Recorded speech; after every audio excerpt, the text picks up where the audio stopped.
పాట సంఖ్య 134 పాట పాడవస్తున్న 132 మహాగణుడు మహోన్నతుడు పరిశుద్ధుడు నిత్య నివాసి. మహాగణుడు మహోన్నతుడు పరిశుద్ధుడు నిత్య నివాసి. మహాగణుడు మహోన్నతుడు పరిశుద్ధుడు నిత్య నివాసి. బసామజము పునరుతనము జీవము మరక్షణ నిధి. బసామజము పునరుతనము జీవము మరక్షణ నిధి. మహాగణుడు మహోన్నతుడు పరిశుద్ధుడు నిత్య నివాసి. ఉన్నత పరిశుద్ధ స్థలములలో నివసించువాడు పరిశుద్ధుడు. ఉన్నత పరిశుద్ధ స్థలములలో నివసించువాడు పరిశుద్ధుడు. అయినను నలిగిన వినయపు దీన మనసులో నివసించును జీవించును. అయినను నలిగిన వినయపు దీన మనసులో నివసించును జీవించును. మహాగణుడు మహోన్నతుడు పరిశుద్ధుడు నిత్య నివాసి. మహాగణుడు మహోన్నతుడు పరిశుద్ధుడు నిత్య నివాసి. క్రీస్తును బట్టి ఎల్లప్పుడూ నిందకు పాత్రులమైతిమి. మన క్రీస్తును బట్టి ఎల్లప్పుడూ నిందకు పాత్రులమైతిమి.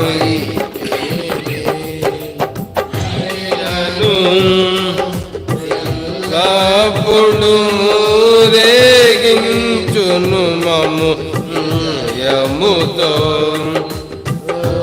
కములు. అయినను ఎల్లప్పుడు రేగించును మము విజయముతో స్తోత్రములు. మహాగణుడు మహోన్నతుడు పరిశుద్ధుడు నిత్య నివాసి. మహాగణుడు మహోన్నతుడు పరిశుద్ధుడు నిత్య నివాసి.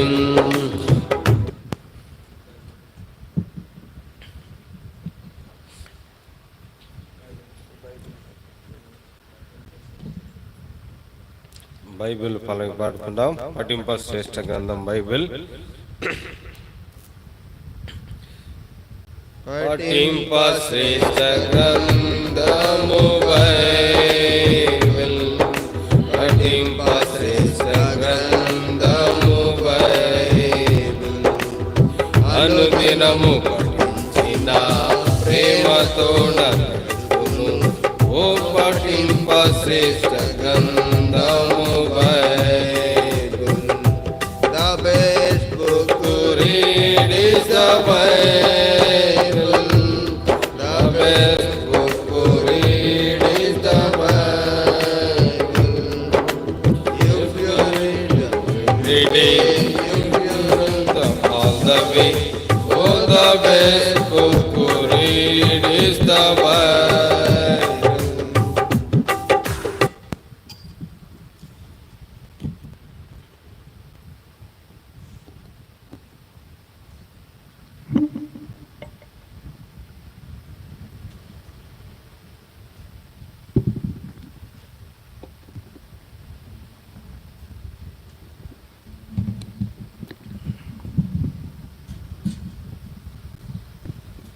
దాంతో బయట ఉన్న వాళ్ళు కూడా అందరూ కూడా త్వరగా రావాలి.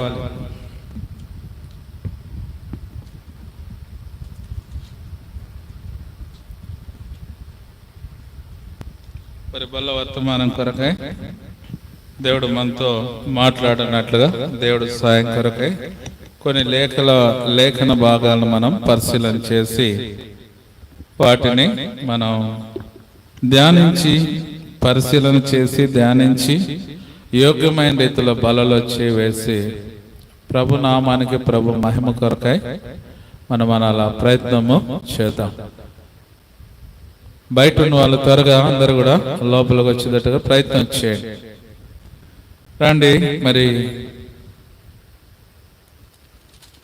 బలలో సమీపిస్తుంటున్నాం. మనం అందరం కూడా 1 కొరింథీయులకు రాసిన పత్రిక 11వ అధ్యాయం 31వ వచనాన్ని అందరం కలిసి చదువుకుందాం. 1 కొరింథీయులకు రాసిన పత్రిక 11వ అధ్యాయం 31వ వచనాన్ని పేజీ నెంబర్ కొత్త నిబంధనలో 153, కొత్త నిబంధనలో పేజీ నెంబర్ 153, 11వ అధ్యాయం 31వ వచనం మాత్రం అందరూ కూడా కలిసి చదువుకుందాం.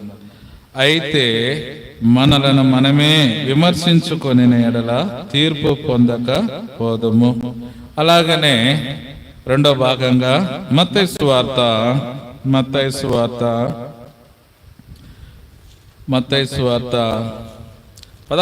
అధ్యాయం 18వ వచనాన్ని అందరూ కూడా కలిసి చదువుకుందాం.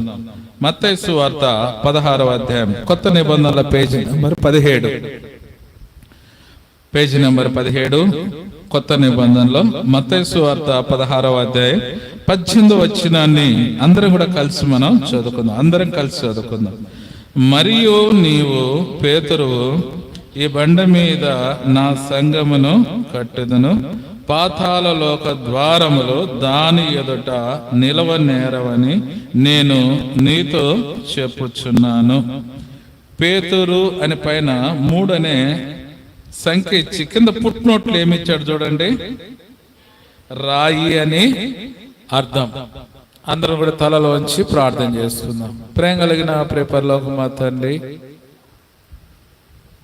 మీ ప్రియ కుమారుడు మా రక్షకుడు యేసుక్రీస్తు వారి యొక్క శ్రేష్టమైన నామములో ఉదయకాలం పాటల ద్వారా లేఖన భాగాల ద్వారా విని ఆరాధిస్తూ వచ్చారు.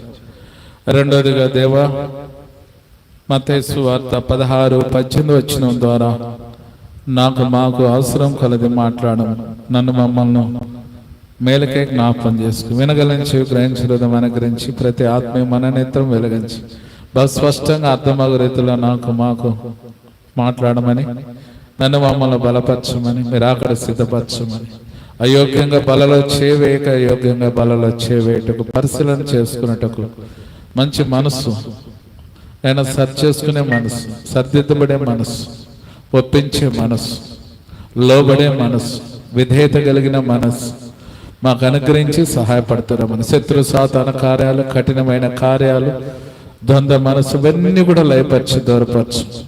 సంఘం చుట్టూ, మా చుట్టూ, మా హృదయం చుట్టూ, మా ఆలోచన చుట్టూ మీ కాపుదల కంచి వేసి సంరక్షించి మా మనసు మీ స్వాధీనపరచుకొని ఏకాగ్రత, ఏక మనసు అనుగ్రహించి ఏక మనసు కలిగి నీ వైపు చూసి నీ వాక్యాన్ని విని గ్రహించుటకు సహాయపడతారమని మీ ప్రత్యక్షతలో మమ్మల్ని జ్ఞాపం చేసుకున్నాం. దేవా, సంఘముగా నీ వైపు చూసినప్పుడు మా అవసరం కొలది మీరు మాట్లాడి మమ్మల్ని బలపరిచి సహాయించి యేసుక్రీస్తు నామములో నుంచి ప్రార్థించి వేడుకొంచున్నాం తండ్రి, ఆమేన్. మత్తయి సువార్త ఆ మాటను జ్ఞాపకం చేయండి. మత్తయి సువార్త 16వ అధ్యాయం 18వ వచనం చదవండి. మరియు నీవు పేతురువు, ఈ బండ మీద నా సంఘమును కట్టెదను, పాతాళలోక ద్వారములు దాని ఎదుట నిలవనేరవని నేను నీతో చెప్పుచున్నాను.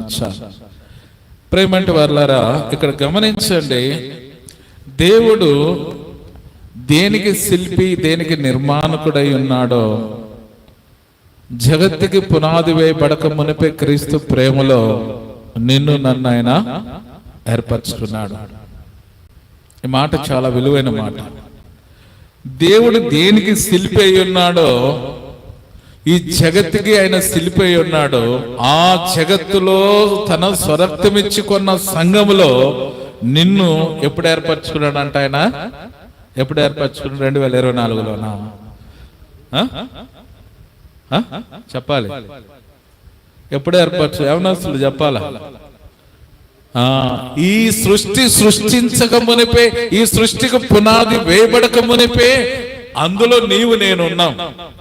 కారణాన్ని బట్టి ఈ 2024 సంవత్సరం 10వ మాసం ఈ 13వ తారీఖున ఈ ఫిలదెల్ఫియాలో ఈ మాట నీవు నేను వినుటకు ఇది ఎప్పుడు ఆరంభించింది, ఎప్పుడు ఉద్భవించిందంటే ఈ సృష్టికి పునాది వేయబడక మునిపే మన పేర్లు అక్కడ ఉన్నాయి. ఫిలదెల్ఫియా సంఘంలో ఈ దినం ఎంతమంది ఇక్కడికి వచ్చి కూర్చోవాలా, ఈ దినం ఈ వాక్యాన్ని వినాలని ఆ దినమే ఆయన దాన్ని ఏం చేశాడంటే ముద్రించాడు. కారణాన్ని బట్టి ఈరోజు మనందరం ఇక్కడికి చేరి వచ్చాం. కనుక ప్రేమంటి వాళ్ళారా, నా జీవితంలో ఈరోజు సంఘము అంటే ఏంది? సంఘం అంటే ఏంది చెప్పండి? సంఘం అంటే ఏం చెప్పండి? మొదట మనం ఆ పేతురు మీద ఆయన ఏమన్నాడు? మళ్ళా చదవండిమ్మా. 18 వచ్చింది, 16-18 మత్తయి సువార్త. మరియు నీవు పేతురువు, ఈ బండ మీద చాలు. ఇప్పుడు పేతురు మీద ఆయన సంఘాన్ని కట్టాలి అని ఆయనకి ఇష్టం ఉంది. ఎవరి మీద? పేతురు మీద ఆయన సంఘాన్ని కట్టాలని యేసు ప్రభువుకి ఇష్టమైంది. అయితే ఇప్పుడు గమనించాలి మనం, పేతురు మీద ఆయన సంఘాన్ని కట్టాలంటే ఇప్పుడు పేతురు ఎలాగుండాలి? కనుక ఈరోజు ఇక్కడ కూర్చున్న నా జీవితంలో ఇప్పుడు పేతురు మీద తన సంఘాన్ని కట్టిన దేవుడు ఆ సంఘంలో నిన్ను నన్ను పరలోక తండ్రి ఎదుట కూర్చుని పెట్టుటకు ఈ సంఘంలో నిన్ను ఏమి చేయాలని ఆయన ఉద్దేశించాడు? ఆ సంఘములో నేను చేర్చాలి. పరలోక సంఘం, ఆ సంఘం పేరు నూతన యెరూషలేము అనే సంఘంలో నేను చేర్చాలంటే మొదట ఇక్కడ నీకు ట్రైనింగ్ ఇవ్వాలి ఆయన. మొదట ఇక్కడ నీకు నేర్పాల్సిన పాఠాన్ని ఇక్కడ నేర్పి ట్రైనింగ్ ఇస్తే అక్కడికి నువ్వు వెళ్ళగలవు. ఉద్యోగం ఇప్పుడు పోలీస్ ట్రైనింగ్ సెలెక్ట్ అయింది అనుకో, వెంటనే పలానా జిల్లాకు, పలానా ఊరికి, పలానా PS పోలీస్ స్టేషన్ నిన్ను అపాయింట్మెంట్ ఆడ వెళ్ళిపోతాడా? ఇచ్చారు అట్లా. సెలెక్ట్ అయితే ఏం చేస్తారు వాళ్ళు? పోలీసులకు ఏం చేస్తారు అది కూడా తెలియదు అంటారా? మరి ఆ కూర్చొని ఇంచేపు గమ్ము ఉన్నాడు. సెలెక్ట్ అయితే ఫస్ట్ ఏం చేస్తారంటే ట్రైనింగ్ పంపుతారు. అది కొన్ని 6 నెలలు కావచ్చు, 9 నెలలు కావచ్చు, సంవత్సరం కావచ్చు. ట్రైనింగ్ కంప్లీట్ అయిపోయినాక ట్రైనింగ్ లో పాస్ అయిన వారికి అపాయింట్మెంట్ ఇచ్చి, బాబు పలానా యొక్క జిల్లాలో పలానా చోట నువ్వు జాయిన్ గా అని చెప్పి పంపించేస్తారు. ఆ జిల్లాలో ఏ మండలంలో ఏ PS లోనూ పోయి జాయిన్ అయిపోతాడు. అక్కడ డ్యూటీ కంటిన్యూ అవుతుంది. ట్రైనింగ్ లేకుండా అపాయింట్మెంట్ రాదు, అపాయింట్మెంట్ లేకుండా పోలీస్ స్టేషన్ లో జాయిన్ కాడు, స్టేషన్ లో జాయిన్ అయ్యి ఏ డ్యూటీ చేయలేదు. ఈరోజు క్రైస్తవుడుగా, క్రైస్తవురాలుగా నీవు నేను మన పరలోకానికి పోవాలంటే ఫస్ట్ బేసిక్ ఏంది? మనం ఫస్ట్ బేసిక్ నేర్చుకోవాలి. నిజంగా రక్షణ పొందిన మనం రక్షణానంద జీవితం మనలో ఉందా లేదా? అందుకే నేను ఒక కథ చెప్తా అంటే మీకు, మళ్ళీ ఎందుకు అది గుర్తు చేశాడు దేవుడు, మళ్ళీ చెప్తాను నేను అదే కథ. బోరు కొట్టినా పర్వాలేదు. ఏంటంటే ఒక ట్రైన్కు బండి వెళ్ళాలంటే ట్రైన్కి 2 ఉంటారు, ముందు వెనక. ఎవరు వాళ్ళు? ట్రైన్ వెళ్ళాలి అంటే ముందు ఒకరు వెనక ఒకరు ఉంటారు. ముందు ఎవరు ఉంటారు, వెనక ఎవరు ఉంటారు? ముందు ఎవరు ఉంటారు? డ్రైవర్ ఉంటారు, వెనక గార్డ్ ఉంటారు. వీళ్ళిద్దరు లేకుండా ట్రైన్ బయలుదేరు. బస్సు పోవాలంటే డ్రైవరు, కండక్టర్ ఇద్దరు ఉంటారు. ఫ్లైట్ పోవాలంటే ఫ్లైట్ లో ఇద్దరు పైలట్లు ఉంటారు. ట్రైన్లు కూడా 2 ఉంటారు, కానీ బస్సు మాత్రం 2 ఉంటారు. ఎందుకు మరి మనకు తెలియదు. అది ఏది ఏమైనప్పుడు మనకు అవసరం కొలిది మనం ఇప్పుడు మాట్లాడుకుంటాం. ఇప్పుడు ముందు ట్రైన్ వెళ్ళాలి అంటే వెనక ఎక్కడో గార్డు ఉంటాడు, లాస్ట్ పెట్టెలు ఉంటాడు. ఆయన చెప్తేనే ఈయన పోవాలి, ఆయన చెప్పకుండా ఈయన పోలేడు. అయితే ఆయన ఎట్లా చెప్తాడు? ముందు ఇన్ని 16-18 పెట్టెల్లో ఉన్న డ్రైవర్కు వెనకున్న ఆయన ఎట్లా చెప్పగలుగుతాడు చెప్పండి? Very good. సిగ్నల్స్ ద్వారా తెలియజేస్తాడు. ఆ వెనకున్న గాడ్ ఏం చెప్తాడు? ఎట్లా సిగ్నల్ చెప్తాడు చెప్పండి? లైట్ ఏం చేస్తాడు ఆయన? ఊపుతానే ఆ ముందు ఆయన చూసుకుని ఈ లైట్ చూసి ఆయన కూడా లైట్ ఊపుతాడు. ఓకే నేను కూడా రెడీగా ఉన్నాను అనంట. నేను వెళ్ళొచ్చు నువ్వు అని ఈయన ఊపుతాడు, ఆయన రెడీగా ఉన్నాను ఆయన ఊపుతాడు, వెళ్ళిపోతుంది ట్రైన్. ఇది ట్రైన్ యొక్క పరిస్థితి. అయితే ట్రైన్ ఏమో కోడూరు స్టేషన్ లో ఆగింది, ప్రజలు దిగారు, ప్రజలు ఎక్కారు, కానీ ట్రైన్ కదల్లా. ట్రైన్ కదల. ఎందుకు కదలేదు? ఇతనేమో సిగ్నల్ ఇస్తున్నాడు, నువ్వు వెళ్ళిపోవచ్చు, టైం అయిపోయింది, త్వరగా బయలుదేరని ఈయన సిగ్నల్స్ ఇస్తున్నాడు. ఆయన కూడా చూస్తున్నాడు పోవాలి త్వరగాని, ఏమి అని ఆయన చూస్తున్నాడు. ఈయన చెప్తున్నాడు పొమ్మని, కానీ ఆయన పోట్ల. ఎందుకు పోట్ల చెప్పండి? Light, signal light. Very good. ఇక్కడ ఈయన ఊపుతున్నాడు కానీ అందులో లైటు వెలగట్ల, సిగ్నల్ ఆయన కనపట్ల. ఈయన ఊపేది కనపడుతున్నాడు కానీ ఇందులో సిగ్నల్ ఆయన కనపట్ల. ఈయన కోపం వచ్చింది. ఎవర్రా నీకు ఉద్యోగం ఇచ్చింది అని చెప్పి సీరియస్గా వచ్చి, ఎవరు నీకు ఉద్యోగం ఇచ్చింది? ఆయన చిరునవ్వుతో, అయ్యా నీకు ఎవడు ఈ ఉద్యోగం ఇచ్చాడో వాడే నాకు ఉద్యోగం ఇచ్చాడు. మన ఉద్యోగాలు ఏంది? ఇద్దరం ఉద్యోగాలు చేస్తానికి వచ్చాను. ప్రాబ్లం ఏంటంటే నేను సిగ్నల్స్ ఇస్తున్నాను, ఎందుకు పోవట్లేదు? నేను కోపం వచ్చింది, అందుకే నేను నడుచుకుంటూ వచ్చా. అంటే నువ్వు సిగ్నల్స్ ఇస్తున్నావు కానీ నాకు అందాల్సిన సాంకేతికం సిగ్నల్ నాకు అందలేదు. నీ సిగ్నల్ ఎప్పుడో ఆఫ్ అయిపోయింది. ఉందని ఊపుకుంటున్నావు కానీ అది ఎప్పుడో ఆరిపోయింది. ఆ సిగ్నల్ అందకపోవడాన్ని బట్టి నేను ఆగున్నా. ముందు ప్రమాదం జరిగితే నా ఉద్యోగం పోతే అన్నప్పుడు ఆయన అప్పుడు చూసుకున్నాడు లైట్, అరే ఎప్పుడో ఆఫ్ అయిపోయింది. అనేక పర్యాయములు మన ఆత్మీయ జీవితాన్ని ఏం చేస్తాం మనము? దేవుడిచ్చిన విలువైన రక్షణ, దేవుడిచ్చిన విలువైన ఆత్మ దీపాన్ని ఎప్పుడో మన శరీర కార్యాలకు మనం ఏం చేస్తాము? తాకట్టు పెట్టేసి ఉంటాం. రక్షణ పొందిన 4 రోజులు ఊపు మీద ఊపు ఉంటుంది మనకు. అబ్బా మనం అన్ని ఊపులేం కదా. రక్షణ ఆనందము కొత్తలో ఎట్టుంటది అంటే అన్ని కుడుకుల్లో మనం కనపడతాం. రాను రాను రాజగుర్రం ఏమైపోయింది? గాడిద అయిపోయింది. ఏం కూడికలే రోజు వాళ్ళకంటే పని లేక పెడతా అంటారు. మేము ఏడపోతాం అన్ని కుడుకులు. ఫస్ట్ ఏమో అన్ని కుడుకుల్లో ఉన్నాం, ఇప్పుడు వచ్చేదానికి కూడికలు పోయేదానికి ఏం లేదు, ఓపికలు లేవు. కనుక ప్రేమంటి వాళ్ళారా, ఎందుకు ఓపిక లేదంటే ఎప్పుడో నీ ఆత్మ ఆరిపోయింది, దాంట్లో ఉజ్జీవం లేదు, జీవం లేదు, దాంట్లో ఛార్జింగ్ లేదు. లైట్ ఆరిపోయింది. ఛార్జింగ్ ఉంటే కదా ఎలగను, అది సిగ్నల్ చూపించేదాన్ని. ఛార్జింగ్ అయిపోయింది. ఉన్నట్టుగా మనం కూడా అప్పుడప్పుడు సంఘంలో ఊపుకుంటా ఉంటాం. అబ్బా అట్ట ప్రభా ఇట్ట ప్రభా, అది ఊపడమే, రోజే ఊపుకొని వెళ్ళిపోతాం.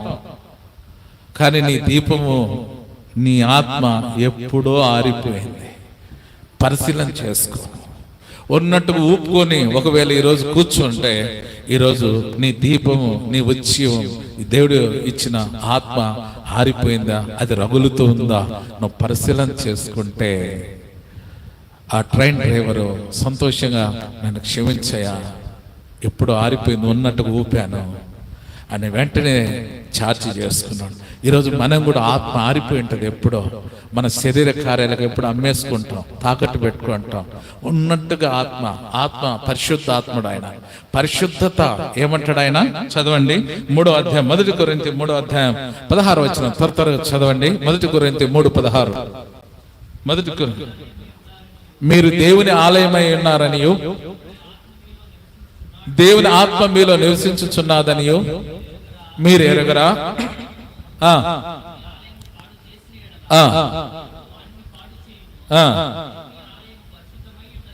ఏందంట? దేవుని ఆలయం పరిశుద్ధమై ఉన్నది, మీరు ఆ ఆలయమై ఉన్నారు. ఈ విషయాన్ని మనం గమనించాలి. చాలా వరకు మనకు ఈ దేహము ఎంతో విలువ పెట్టి కొన్నాడు ఆయన. ఈ దేహాన్ని ఊరకు కొనలైన తన చివరి రక్తపు బొట్టు కూడా ఈ దేహం కోసం కార్చిందే. ఆ చివరి రక్తపు బొట్టు కూడా తండ్రి దగ్గర వీరేం చేస్తున్నారో వీరు వెరుగురని వీరిని క్షమించు అని తండ్రికి విజ్ఞాపన చేస్తున్నది. చివరి రక్తపు బొట్టు కూడా అంత విలువ పెట్టి కొన్న ఈ దేహాన్ని మనం ఏం చేస్తున్నాం అంటే మలినం చేసుకుంటున్నాం.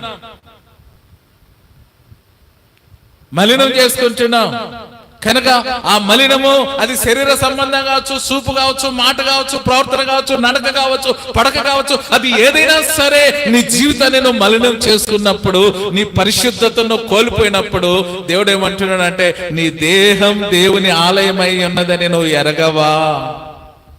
నేను ఎక్కడ నివాసం ఉంటున్నా? నేను ఈ 4 గోడల మధ్యలో కాదు, నీ హృదయంలో నేను నివాసం కొలువై ఉన్నా, నీ హృదయంలో నేను నివాసం ఉంటున్నా.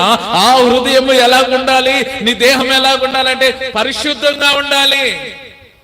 ఆ ఆలయం అనే నీ దేహాన్ని ఎవడైనా పాడు చేస్తే నేనేం చేస్తా? అవన్నీ పాడు చేస్తా.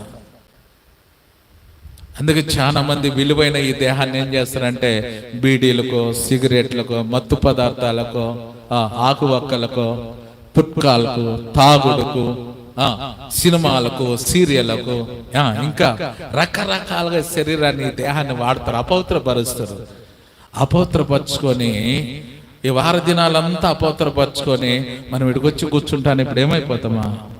ఇడికొచ్చి భక్తులారా స్మరించెదము, వారమంతా లోకములో ఉంటిని, అనేక ఆపద్దాలు, అనేక మోసాలు, అనేక టక్కర్లు అన్ని చేసి వచ్చాను. ఇది కొత్త పాట. ఇది వారమంతా లోకంలో అన్ని మోసాలు, అన్ని అబద్ధాలు అన్ని చేసి ఇడికొచ్చి ఇప్పుడు మనం ఏమైపోయినాము? భక్తులతో కలిసి భక్తులారా స్మరించెదము. ఇది మనం తినేదానికి కఠినంగా ఉంటుంది, కానీ మీ ఆత్మీయ జీవితంలో సరిదిద్దేది ఈ మాటలే. కనుక ప్రేమంటి వాళ్ళారా, నా జీవితాల్లో ఈ ప్రేమతో కూడిన ఈ మాటలు, ప్రేమతో కూడిన హెచ్చరికను త్రోసివేయకు. ఈ దేహాన్ని దేవుడు నీకు విలువ పెట్టి కొన్నాడు. ఆయన తన స్వరక్తం ఇచ్చి చివరి బొట్టువు కూడా వ్యర్థం కాకుండా నీ దేహం కోసం, నీ ఆత్మ కోసం కాచిందని ఈరోజు నువ్వు గమనించితే యోగ్యముగా ఆయన శరీరాన్ని తింటావు, యోగ్యంగా ఆయన రక్తాన్ని త్రాగుతావు. ఆయన ఎంత క్రైమ్ చెల్లించినాడో నీ కోసం తెలీదా? నీ దేహాన్ని ఆయన నివాసం ఉండాలని, నీ దేహంలో ఆయన సంతోషంగా నీతో సహవాసం చేయాలని, నీ దేహంలో నివాసం చేయటకు ఆయన వచ్చి ఉంటే మనం మన దేహాన్ని ఏం చేస్తున్నాం? మురికి చేసుకుంటున్నాం. మురికి చేసుకునే చోట పరిశుద్ధుడు ఉంటాడా? ఉండడు. ఆయన ఎప్పుడూ వెళ్ళిపోతాడు. ప్రభా నా దేహాన్ని మురికి చేసుకుంటా ప్రభా, నువ్వు ఉండు ప్రభా అంటే మురికి ఉన్న చోట, పంది బొల్లాడు చోట గొర్రె ఉండలేదు. కనుక ప్రేమంటి వల్ల ఆత్మీయ జీవితంలో ఈ మాటలు మనం గమనించాలి. సంఘము కట్టాలి అని అంటే నీ సంఘము ఎలాగుండాలి? దేవుడు నిన్ను సంఘముగా కట్టాలంటే నువ్వు ఎలాగుండాలి విషయాన్ని ఈరోజు పరిశీలనగా 2 మాటలు నేను చెప్పేసి ముగించేస్తాను. రండి, మరి ఆ సంఘం ఎలాగుండాలి అనే విషయాన్ని చూద్దాం. కీర్తన 73వ కీర్తన, 73వ కీర్తన,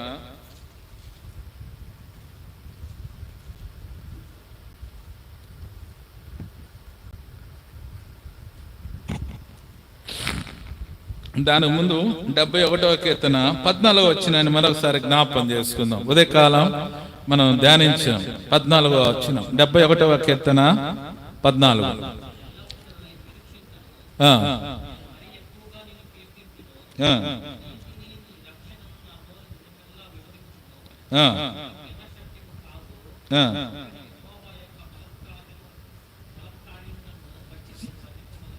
చాలు చాలు. కనుక నేను ఎల్లప్పుడూ నేను ఎల్లప్పుడూ నిరీక్షింతును, నేను మరీ ఎక్కువగా నిన్ను కీర్తింతును. నీ నీతిని, నీ రక్షణ నా నోరు దినమెల్లా వివరించును. ఆయన రక్షణ, ఆయన నీతి మన నోట ఎలాగుండాలంట? దినమెల్లా. ఈ కీర్తన కాడు అంటాడు నిన్ను నిత్యము స్తుతించదని అంటాడు. ఈ కీర్తన కాడు మళ్ళీ ఏమంటే నే బ్రతికిన కాలమల్లా, నేను భూమి మీద బ్రతికున్నంత వరకు నా నోట నీ కీర్తి ఉంటుంది అంటాడు. అంటే దానికి ఇంతాని పరిమితం లేదు.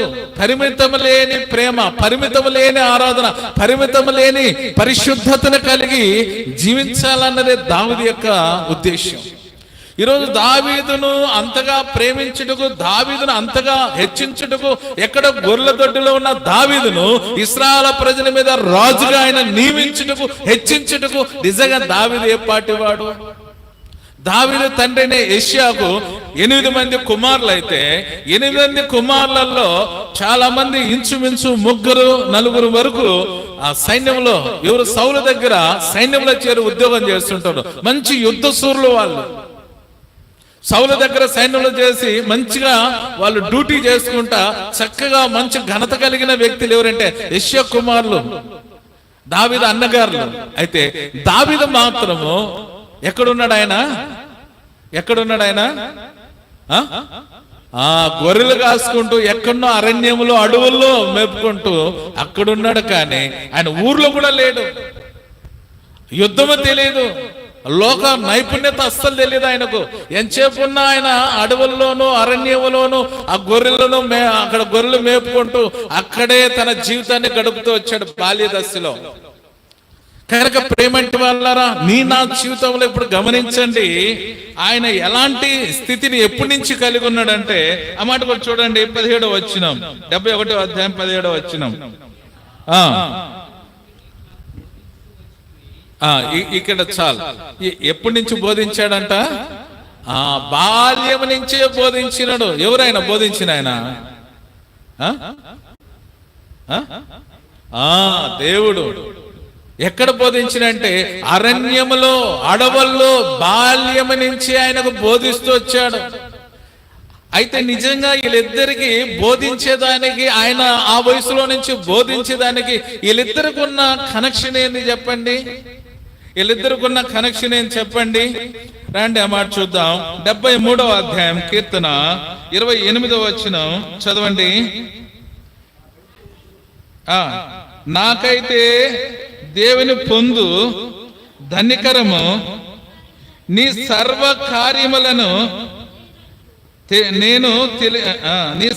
కార్యములను నేను తెలియజేయనట్లు నేను ప్రభు అయిన యెహోవా శరణుజొచ్చి ఉన్నాను. చాలు. కనుక ప్రేమంటి వాళ్ళకి గమనించండి, నాకైతే దేవుని పొందు ధన్యకరం. ఏంటి పొందు? సహవాసం. మనమైతే చూడండి, మన పొందు ఎవరితో ఉంటుంది చెప్పండి? యవన ప్రాయంలో అంటే యవనస్తులతో ఉంటుంది, ముసలోళ్ళకైతే ముసలోళ్ళతో పొందు ఉంటుంది, మధ్య వయసులో అయితే మధ్య వయసులో పొందు ఉంటుంది. ఇంకా చెప్పాలంటే టీచర్స్ డాక్టర్స్ ఇంజనీర్ వాళ్ళకు లింక్స్ అనమాట. అలా నువ్వు ఎలాగున్నావు, నీ డ్యూటీ ఎలాగుంది, నీకు ఎంతమంది పేషెంట్లు వస్తున్నారు, నీకు ఎంతమంది వస్తున్నారు, ఎలాగుంది నీ డ్యూటీ అన్ని అడుగుతూ అంటాడు. కనుక ప్రేమంటి వాళ్ళరా, మరి వాళ్ళ డ్యూటీ విషయంలో వాళ్ళ కొలుసుతో వాళ్ళకు పొందు ఉంటుంది. అయితే ఇక్కడ చూడండి, దావీదుకి ఎవరితో పొందుంది? దేవునితో పొందుంది. అందుకే దేవునితో ఆయన పొందు కలిగి ఉన్నాడు కాబట్టి, ఆయనతో సహవాసం కలిగి ఉన్నాడు కాబట్టి ఇక్కడ ఆయన ఏమంటారంటే, నీ సర్వ కార్యములను నేను తెలియజేయనట్లు. ఎప్పుడో సర్వ కార్యములనంటే ఆయన బ్రతికిన జీవిత కాలములో ఇప్పుడు యేసుక్రీస్తుని గురించి ఆయన అప్పుడే చెప్పాడు. ఏమని చెప్పాడు? ఆయన ఏమని చెప్పాడు? రండి, యెషయా ఆయన ఏం చెప్పాడో చూద్దాం. రండి, యెషయా భక్తుడు ఏమంటాడో చూద్దాం. యెషయా గ్రంథం 6వ అధ్యాయం 9వ వచనం.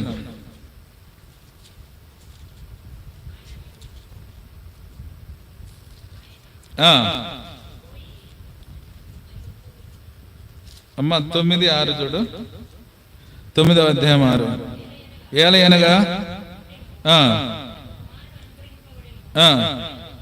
ఆయన భుజముల మీద రాజ్యభారం ఉండను, ఆశ్చర్యకరుడు, ఆలోచనకర్త, బలవంతుడైన దేవుడు, నిత్యుడగు తండ్రి, సమాధానక అతనికి పేరు పెట్టబడి. చాలు. కనుక దావీదు కూడా చెప్పాడు, ఆయన పేరేమి, ఆయన కుమారుడి పేరేమి అని కూడా ఒక చోట ఉంది. అంటే దావీదుకు ఎప్పుడో తెలుసు యేసుక్రీస్తు ప్రభువారు ఈ లోకానికి వచ్చాడని తెలుసు. రెండోది ఇంకా చెప్పాలంటే, ఈ లోకానికి వచ్చేవాడు ఎలా వస్తాడంటే అది కూడా దావీదుకు తెలుసు. 1వ అధ్యాయం మత్తయి సువార్త 1వ అధ్యాయం 1వ వచనం. చాలు. కనుక ఇప్పుడు యేసుక్రీస్తు ఎవరి వంశాల్లోంచి వచ్చాడు? దావీదు వంశావళిలోంచి వచ్చాడు. దావీదు వంశావళిలోంచి యేసుక్రీస్తు వస్తాడని దావీదు కూడా ఇప్పుడు తెలుసు. ఇవన్నీ ఎలా తెలుసు ఈయనకు? ఇవన్నీ ఎలా తెలుసు? నిజంగా మనం ఏ రోజైనా ఆలోచన చేస్తున్నామా? ఇవన్నీ ఎలా తెలుసు? నీ సర్వకార్యములను నేను తెలియజేయనట్లు ఎవరికి తెలియజేయాలి? తన ప్రపంచ సమాజానికి, ఆయన్ని ఎరిగిన వారికి ఆయన సర్వకార్యములను తెలియజేయటకు ఎవరు నేర్పించారంటే యేసుక్రీస్తు ప్రభువారు నేర్పించారు. ఎప్పటి నుంచి నేర్పించారు అని అంటే 71వ కీర్తన 17వ వచనంలో, దేవా బాల్యము నుండే నీవు నాకు, దేవుడు బాల్య దశలో నుంచి దావీదుకు బోధించాడు ఆయన ఎలా ఉండాలి, రాబోయే కాలం ఎలాగుంటుంది, తర్వాత నీ వంశంలోంచి నా కుమారుని ఈ లోకానికి నేను పంపిస్తాను. ఇవన్నీ కూడా ఆయన బోధ ఎవరికి బోధించాడంటే దావీదుకు. ఎందుకు బోధించాడంటే దావీదుకు దేవునికి ఉన్న సంబంధం. అందుకే ఆయన తాళపు చెవులు ఎవరి చేతిలో ఉన్నాయి? దావీదు చేతిలో ఉన్నాయని కూడా ప్రకటన గ్రంథంలో ఒక మాట కూడా ఉంది. కనుక ప్రేమంటి వాళ్ళరా, నీ నా జీవితంలో సంఘము, పేతురనే అతని మీద తన సంఘాన్ని కట్టాలంటే ఆ సంఘము కట్టే వ్యక్తి ఎలాగుండాలి అనే విషయాన్ని ఇక్కడ మనం పరిశీలన చేసుకుంటున్నాం. అయితే ఇక్కడ దావీదు యొక్క జీవితంలోకి వస్తే బాల్య దశలో నుంచే దేవునితో పొందు కలిగి ఉన్నాడు, దేవునితో సహవాసం కలిగి ఉన్నాడు. అందుకే చేయబోయే కార్యాలను దావీదుకు బయలుపరుస్తున్నాడు.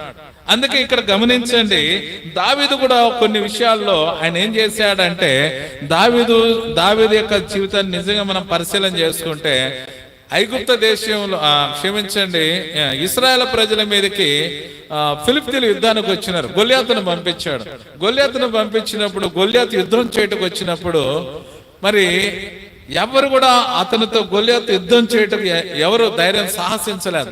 రాజు సాహసించలేదు. సౌలు భయపడ్డాడు. సౌలు కుమారులైన యోనాతాను తన నలుగురు కుమారులు కూడా భయపడ్డారు. తర్వాత సైన్యాధిపతి భయపడ్డాడు. సైన్యం భయపడింది. అందరు డేరాల్లో ఉన్నారు. ఎవరు సాహసించి యుద్ధం చేయలేకపోతున్నారు. ఆ తరుణంలో దావీదును దేవుడు ఎట్లా ప్రేరేపించాడు? తన తండ్రి పిలిచి, బాబు నువ్వు రారా నాయన, అడవిలో నుంచి నువ్వు అన్నాళ్ళకి ఎత్తపోయి తినే ఆహారాన్ని ఇచ్చి, వాళ్ళు యుద్ధ రంగంలో ఉన్నారు, ఇచ్చేసి రాపు ఉన్నాయో లేవని తన కుమారుని అన్ని ఆహారం, వాళ్ళ తినే ఆహారాన్ని సమకూర్చి దావీదుకి ఇచ్చి పంపించాడు. దావీదు వెతుక్కుంటూ పోయి తన అన్నగారికి ఇచ్చాడు. ఏం జరుగుతున్నది ఇక్కడంటే యుద్ధం జరుగుతుంది. ఫిలిష్తీయులకు మనకు యుద్ధం జరుగుతున్నది. అయితే యుద్ధం జరగలేదంటే యుద్ధం జరిగేదని సన్నిహితంగా ఉంది, కానీ ఒకడు వాళ్ళు ఫిలిష్తీయుల పక్షాన్ని ఒక ఏర్పరచుకున్నాడు, మంచి యుద్ధ సైనికుడు. వాడు ఒక్కడిని మనం ఎవరొకరు గెలిచే వాళ్ళు ఓడిపోతారు, వాళ్ళు మనకు దాసులు అంటారు. మనం ఓడిపోతే మనం వాళ్ళకు దాసులు అంటాం. కాబట్టి వాడిని ఓడించాలంటే వారు బాల్య దశలో నుంచి ఆరితేరిన వాడు యుద్ధంలో. వాడు ఎవరిని ఓడించలేరు. వాడిని అభిషేకించబడిన సౌలు ఎక్కడున్నాడు? ఇప్పుడు అంతఃపురంలో దాగి ఉన్నాడు. సైన్యం డేరాల్లో వణికిపోతున్నది. యువరాజులు వణికిపోతున్నారు. సాహసం చేయడానికి ధైర్యం రాలట్ల. వాని హైట్, వాని వెయిట్, వాని యొక్క ఫిజిక్ చూస్తే భయపడిపోతా ఉంటారు. కారణం ఏంటంటే ప్రేమంటి వల్ల దేవుని ఆత్మ కలిగిన వారే వాడిని చూడగలుగుతారు. వీరందరికీ దేవుని ఆత్మ లేదంటే లేదని చెప్పాలి. అయితే ప్రేమంటే సకాలంలో సరైన టయానికి దేవుడు దావీదుని తీసుకొచ్చాడు ఆ స్థలంలోకి. ఇట్టుబడి ఏంటి వాడిని ఒక్కడిని ఓర్చేదానికి ఎంత సైన్యం కావాలని అడిగితే ఈయన గొర్రెలు కాసుకున్నంత ఈజీనా అని ఏర్పాటు చేస్తున్నారు దావీదు. ఇది గొర్రెలు కాసుకున్నంత ఈజీగా ఉంది అనుకుంటున్నావా యుద్ధం అంటే? వాళ్ళు అన్నారు, రే నీకెందుకు పోయి గొర్రెలు కాసుకోపో, అక్కడ ఏం చేసి ఆ గొర్రెలు పాడైపోయింటే అడవిలో తోలొచ్చావు, ముందు పోయి ఆ గొర్రెల సంగతి చూడిపో, వెళ్ళిపో, యుద్ధం గురించి నీకెందుకు? ఇంగ్లో చడిపోయాడు. ఏంటి తేజ, ఏంటి విషయాలు అని అంటే, ఇక్కడ యుద్ధం జరుగుతుంది. తిమోతి ఏంటి విషయాలంటే, ఇక్కడ భీకరమైన యుద్ధం జరగబోతుంది. గొల్యాతు ఒక్కడితో యుద్ధం చేసేవాడు మన దేశంలో ఎవడు లేడు. అక్కడ వచ్చింది రోషం, వచ్చింది దావీదుకు. వాడిని చంపుటకు నేను సిద్ధంగా ఉన్న రాజు దగ్గర పోయి మీరు ఆజ్ఞ తీసుకోండి, పర్మిషన్ తీసుకోండి, ఆయన సెలవిస్తే చాలు వాడిని ఒక్క దెబ్బకు నేను చంపేస్తాను అనేదాకే అక్కడ ఉండే వాళ్ళందరికీ ఏం అర్థం కాల. అరే ఏంటన్నా గొర్రెలు కాల్సి అంత ఈజీ అనుకున్నావా యుద్ధం అంటే? పిచ్చోడా, నన్ను తీసుకెళ్ళండి రాజు దగ్గరికి. అట్ట ఇట్ట నోటబడి మొత్తానికి దావీదు రాజు దగ్గరికి వెళ్ళిపోయాడు. దావీదు దగ్గరికి వెళ్తే, బాబు నువ్వు ఎవరు నువ్వు అంటే, నైనా నీ దాసుడైన యెష్షయా కుమారుని కనిష్ఠుని నేనే, నా పేరు దావీదు. ఏం పని చేస్తావు? నేను గొర్రెల కాపర్ని. మరి యుద్ధం తెలుసా? తెలియదు. మరి అంతలా వాడు బాల్య దశలో నుంచి ఆరుతేరిన వాడిని నువ్వు చంపగలుగుతావు, చంపుతా. యుద్ధం అయితే తెలియదు కానీ నేను చంపుతా. ఏంటి నీ ధైర్యం? నా ధైర్యం చెప్తాను విను రాజా. నా గొర్రెల మీదకి సింహం వచ్చింది, వాటిని చీల్చి పడేసా. నా గొర్రెల మీదకి ఎలుగుబంటి వచ్చింది, చీల్చి చంపేసా. ఈ జంతువుల్లో వాడు కూడా ఈ దినం ఒక్కడే. వాడు జంతువుల తన హృదయంలో చోటు లేదు. భయం ఎప్పుడు వస్తుంది తెలుసా? మనం ఎప్పుడు భయపడతాం అంటే మన హృదయంలో పాపం ఉన్నప్పుడే భయపడతాం. ఎప్పుడు దావీదు భయపడ్డాడు చెప్పు? నాతాను ప్రవక్త వచ్చినప్పుడు, బాబు కథ ఇంటవాడిని ఈయన కథ చెప్పినప్పుడు తన గుండె జారిపోయింది, భయపడ్డాడు. కారణం ఏంది? తప్పు చేశాడు కాబట్టే. కనుక ప్రియ సహోదరుడా, ప్రియ సహోదరి, అక్కడ తన యొక్క జీవితము దేవుని ఆత్మతో నింపబడిన వాడుగా ఉన్నాడు. అతని కనుదృష్టి చూచి గొలియాతు ఒక కుక్క మాదిరి కనపడుతున్నాడు. అవన్నీ ఆభరణాలన్నీ వేసినాడు, ఆ కవచాలు తొడిగినారు, కత్తులు పట్టారు. ఆ కత్తి చిన్న బాలుడు, ఆ అవయవాలు సౌలు అవయవాలన్నీ మోకాళ్ళ మీదకి వచ్చి నడవలేకున్నాడు. అరే ఈ వాడుక లేని నాకెందుకు ఇవన్నీ అన్ని తీసి ఇసిరాడు పడేశాడు. ఆ కత్తులు కూడా ఇసిరాడు పడేశాడు. కారణం ఏం తెలుసా? ఈటి వల్ల కత్తి వల్ల కాదు, నా దేవుడు విజయం ఇచ్చాడు. అయ్యా నువ్వు పర్మిషన్ ఇచ్చాను, వెళ్ళిపోతున్నా. ఏట్లోకి వెళ్ళాడు, 5 రాళ్ళు, నున్నటి 5 రాళ్ళు తీసుకొని సంచులు వేసుకున్నాడు. ఒడిసిలో ఒకటి పెట్టాడు, నేరుగా గొలియాతు దగ్గర నిలబడ్డాడు. రే ఎవరా నువ్వు అంటే, నీతో యుద్ధం చేయటం. కత్తేది డాలేది? నా దేవుడు కత్తి వల్ల డాల్ వల్ల కాదు విజయం ఇచ్చేది. యెహోవా పేరట నేను వచ్చున్నాను, కాసుకో. ఒకే ఒక్క తిరుగుడు విడిచాడు, ఒకే రాయి కుప్ప కూలిపోయాడు. కనుక ప్రేమంటే వాళ్ళరా, దావీదు దృష్టికి ఇప్పుడు గొలియాతు ఎలా కానొస్తున్నాడు? కుక్క మాదిరి కానొస్తున్నాడు. ఆ జంతువులు ఒక జంతువు కానొస్తున్నాడు. కారణం ఏమి? దేవుని ఆత్మ కలిగిన వాడు దావీదు. ఈరోజు ఆత్మ నీలో కూడా ప్రజ్వలించితే ప్రభు నిన్ను కూడా తన సంఘంలో కట్టాలని దేవుడు ఇష్టపడుతున్నాడు. తన సంఘముగా ఆయన కట్టాలంటే ఆ దేవుని ఆత్మ కలిగిన వారమై ఉండాలి. కనుక దేవుని ఆత్మ కలిగిన వారం లోకాన్ని ప్రేమించలేము. లోక వైభవాన్ని, లోకం తట్టు మనం చూడలేం. లోక వైభవాన్ని మనం చూడలేం. లోకాన్ని మనం స్వతంత్రించుకోం. లోక అలంకరణ మనం ప్రేమించలేం. లోకంతో సంబంధాలు ఉండవు. ప్రత్యేకమైన జీవితం కలిగి ఉంటాం. అడవిలో ఉన్నాడు కానీ బాలుడే కానీ దేవుని ఆత్మ కలిగిన వాడు దావీదు. అభిషేకించబడిన సౌలు అంతఃపురంలో ఇశ్రాయేలు ప్రజలు ఆరుతేరిన యుద్ధంలో ఆరుతేరిన సైన్యాధిపతి యువరాజులు డేరాల్లో వణికిపోతున్నారు. ఏ నైపుణ్యత లేదు, ఏ యుద్ధం తెలియదు, ఈటి బట్టి డాల్ బట్టి తెలియదు, కానీ అద్భుతమైన ఇశ్రాయేలు ప్రజలకు విజయం ఇచ్చిన వ్యక్తి దావీదు. కనుక ప్రియమంటే వాళ్ళరా, దేవుడికి ఎవరికి కావాలంటే దేవుని పక్షాన నిలబడేవారు కావాలి. ప్రభా నువ్వు ఇచ్చిన పరిశుద్ధతని కలిగి ఉన్నా. అయ్యా ఈ దేహం నీ ఆలయమని ఏ రోజు నన్ను రక్షించుకున్నావో, ఏ రోజు నా పేరు మార్చావో, ఏ రోజు నా జీవితాన్ని నువ్వు మార్చావో, ఆ నాటి నుండి ఈ నాటి వరకు నేను ఈ పరిశుద్ధతను నేను వదులుకోను. ఎల్లప్పుడూ ఈ పరిశుద్ధత నీ రాకడ వరకు, నా మరణం వరకు ఈ పరిశుద్ధతనే కలిగి జీవిస్తా. ఇది జీవితం. ప్రభు సంఘాన్ని కట్టాలని ఎదురు చూశాడు. అయితే ఆ సంఘం కట్టుటకు ఆ యోగ్యత పేతురులోకి రావాలి. ఈరోజు ఇక్కడ కూర్చున్న నిలబడిన నేను మన మీద తన సంఘాన్ని కట్టాలంటే ఆ పరిశుద్ధత నీలో నాలో ఆయన వెతుకుతున్నాడు. ఆయన అమ్మా నీ మీద నా సంఘాన్ని కట్టాలి, అయ్యా నీ మీద నా సంఘాన్ని కట్టాలి. ఆ పరిశుద్ధత నీలో నాకు కనపడాలి. ప్రేమంటే వాళ్ళారా, ఈరోజు దావీదు ఎలా ఆయన చేయగలిగినాడు? ఆ పరిశుద్ధత ఏంటి? ఎలా పరిశుద్ధత దేవుని ఆత్మ నింపుకున్నాడు కాబట్టే గొల్యాతును ఒక్క రాయితో దెబ్బ కుప్పగొల్చేశాడు. ఇంకా ఎలాగుంటుంది రండి చూద్దాం. 2 రాజుల గ్రంథం 5వ అధ్యాయం 3వ వచనం. త్వరగా మనం ముగించుకుందాం. 2 రాజుల గ్రంథం 5వ అధ్యాయం 3వ వచనం. 2 రాజుల గ్రంథం అది సంబ్రోన్లో ఉన్న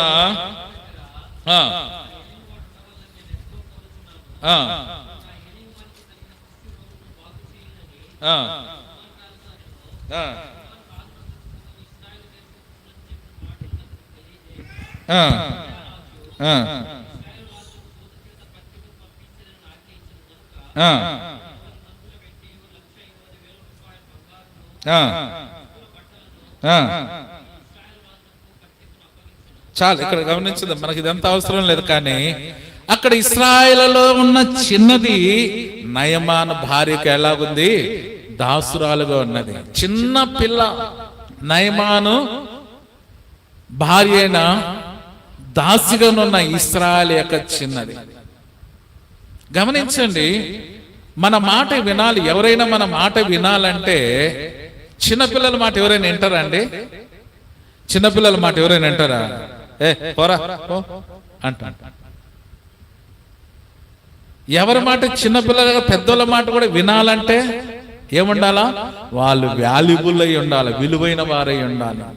విలువైన వారైతేనే వారి మాట వింటారు. విలువ లేని వారి మాట లోకంలో విలువ కాదు, ఇది ఆత్మ సంబంధమైన విలువ.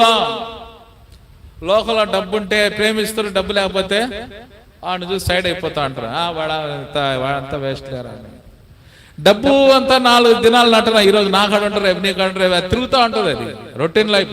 సైకిల్ చక్రం తిరుగుతా. అది స్టాండర్డ్ కాదు. అందం స్టాండర్డ్ కాదు. ఉద్యోగం స్టాండర్డ్ కాదు. నువ్వు కట్టుకున్న ఇల్లు స్టాండర్డ్ కాదు. నువ్వు సంపాదించుకున్న భూములు స్టాండర్డ్ కాదు. అన్ని ఒక దినం దేవుడు పర్మిషన్ ఇచ్చి యోబు ఉన్న ఆస్తి అంతా పోయినట్టుగా ఒక్క దినం వెళ్ళిపోద్ది. అయితే పర్మనెంట్ కలిగింది ఏం తెలుసా? ఇశ్రాయేలు యొక్క చిన్నది యజమానురాల దగ్గర పిలిచమ్మా, నీకు ఒక మాట నేను చెప్తా. ఏంటే చెప్పు. ఆ దేశంలో మంచి దైవజనుడు ఉన్నాడు, ప్రవక్త. అయ్యగారికి కుష్ఠరోగం వచ్చింది. ఇది ఒక్క దెబ్బతో వెళ్ళిపోద్ది. చెప్పుతానే యజమానురాలు మామూలు కాదు. ఈక్వల్ టు నయమాన్ అంటే సంబ్రోన్ దేశానికి రాజుతో సమానం. రాజు కూడా అంత అధికారం లేదు. యుద్ధంలో ఆరితేరిన నైపుణ్యత కలిగిన వ్యక్తి నయమాన్. రాజు కూడా భయపడతాడు. అలాంటి ఆరితేరిన వ్యక్తికి కుష్ఠరోగం వచ్చింది. అయితే ప్రేమంటే వాళ్ళరా, ఇది పోవాలి. ఆ దినాల్లో మందు లేదు, చావడం తప్ప వేరే మందు లేదు. ఇది పోవాలంటే మా దేశంలో మంచి దైవజనుడు ఉన్నాడు. చిన్న పిల్లైనా కూడా ఆత్మీయంగా చూడు. చిన్న బాలుడే దావీదు బాల్య దశలో నుంచి దేవుడితో పొందు కలిగి ఉన్నాడు, సంబంధం కలిగి ఉన్నాడు. కారణాన్ని బట్టే గొప్ప కార్యాలను తను చేయగలుగుతూ వచ్చాడు. దేవుని ఆత్మ నీలో ప్రజ్వలించితే నిన్ను గొప్పగా చేస్తాడు. ఎక్కడో గొర్రెలు కాసుకున్న దావీదును సౌలు స్థానంలో తీసుకెళ్లి కూర్చుని పెట్టాడు. ఎక్కడో తల్లిదండ్రులు లేని అనాథైన ఎస్తేరును వస్తీ స్థానంలో తీసుకెళ్లి పెట్టి కూర్చుని పెట్టాడు. ఆ దేశంలో అందరికీ మహారాణిగా చేశాడు. దేవుని ఆత్మ నీలో ఉన్నప్పుడు ఎటువంటి వాడైనా సరే ఆ మాటను చెప్పే మాట వింటారు అనే దానికి ఉదాహరణ చిన్నదైన దేవుని ఆత్మ కలిగినది ఇశ్రాయేలు యొక్క చిన్నది.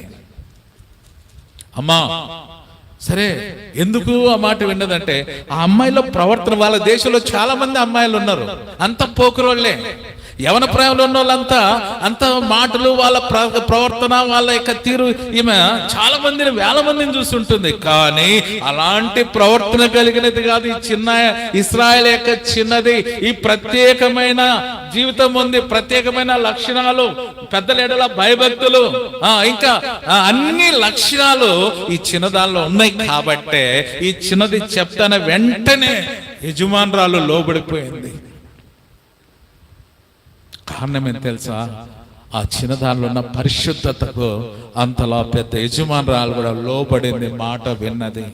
ఈరోజు నీ జీవితంలో ఈ పరిశుద్ధత, దైవికమైన లక్షణం, దైవికమైన భక్తి, భయం నీళ్ళు ఉంటే నువ్వు ఎవరికి చెప్పినా వారు వెంటనే లోబడతారు.